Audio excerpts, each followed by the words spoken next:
আমি মোহাম্মদ রেজাল হলাদার আপনাদের সাথে আছি। প্রথমে আসি রাজনৈতিক সংবাদ।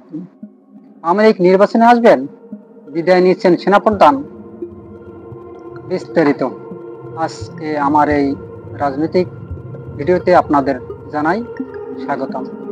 আজকের আলোচনার বিষয়, বাংলাদেশের সেই পতিত সরকার আওয়ামী লীগ কি আবার নির্বাচনে অংশগ্রহণ করবেন 2026 সালে, নাকি সেনাপ্রধান বিদায় বাংলাদেশ রাজনীতিতে কিভাবে ফেলবে ইতিহাস।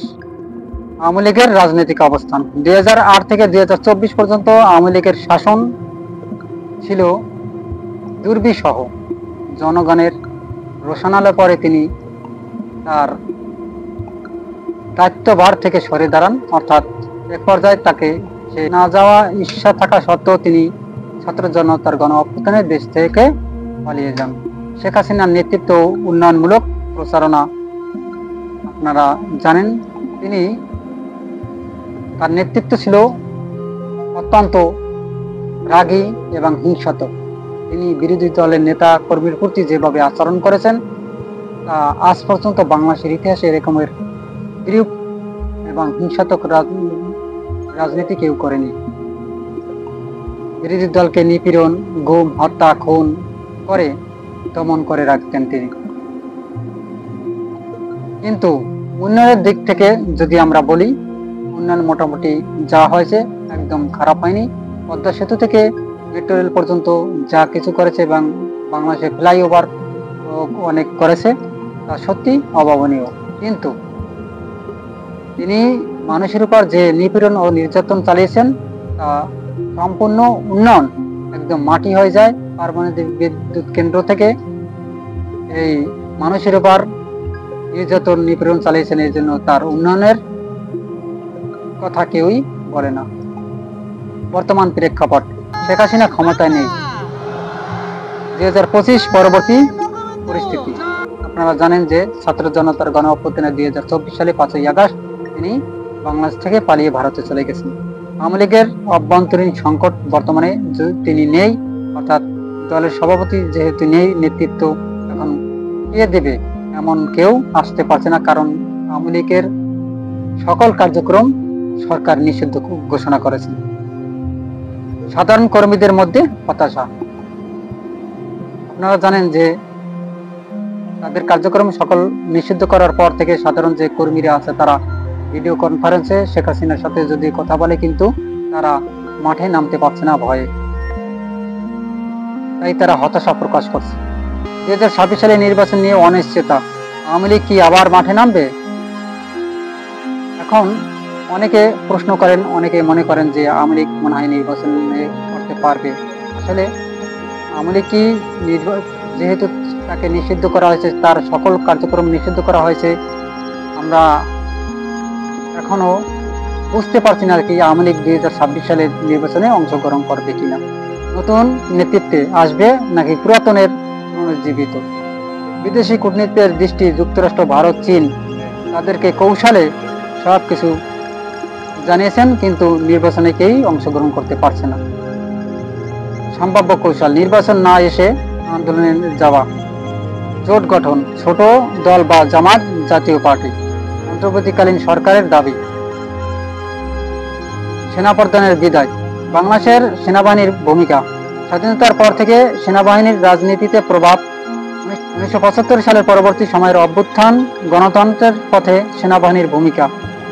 বর্তমান সেনাপ্রধানের মেয়াদ শেষ, তার মেয়াদকালে কি কি বড় ঘটনা ঘটছে, নির্বাচনের সেনাবাহিনীর নিরপেক্ষ ভূমিকা কেমন ছিল, তার বিদায়ের পর নতুন সেনাপ্রধান কি বার্তা দিচ্ছেন সেই সম্পর্কে কিছুটা আলোচনা করি। আসুন, সেনাপ্রধানের মেয়াদকালে সাবেক প্রধানমন্ত্রী শেখ হাসিনা তিনি দেশ ছেড়ে পালিয়ে গেছেন ছাত্র জনতার গণ অভ্যুত্থানে, এবং নির্বাচনে সেনাবাহিনীর নিরপেক্ষ ভূমিকা ছিল খুব দেখার মতো এবং প্রশংসনীয়। এই কারণেই স্বৈরাচারী সরকার বাংলাদেশ থেকে পালিয়ে গিয়েছে এবং জনগণ গণ অভ্যুত্থানে সার্থক ভূমিকা পালন করছে। তার বিদায়ের পর নতুন সেনাপ্রধান যদি আসে, তারা কেমন বিরূপ প্রকাশ করবে তা আমাদের জানা নেই, সেটা দেখার বিষয়। রাজনীতিতে প্রভাব, সেনাপ্রধান বদল মানে রাজনৈতিক শক্তির ভারসাম্য পরিবর্তন।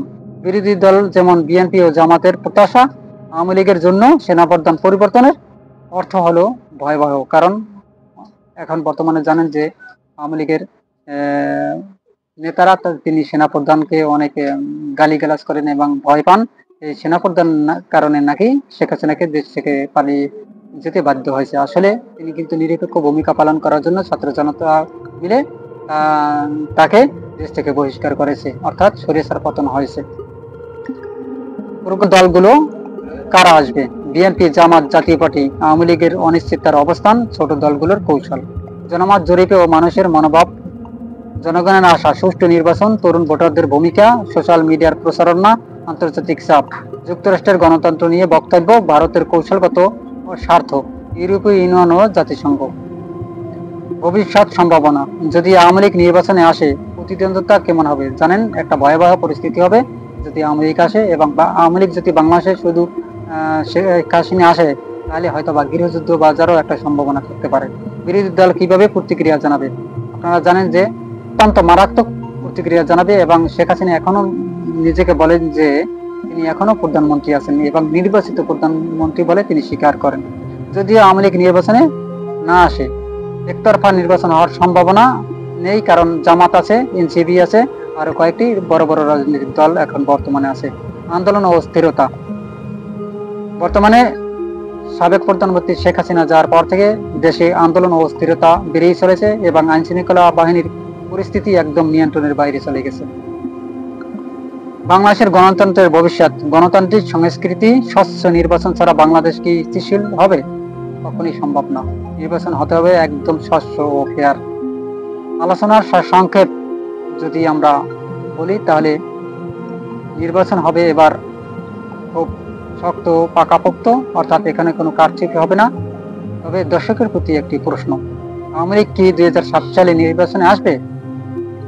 যদি মনে করেন আসবে, তাহলে আপনারা অবশ্যই কমেন্টে জানাবেন, না হলেও আপনাদের কমেন্টে অবশ্যই জানাবেন।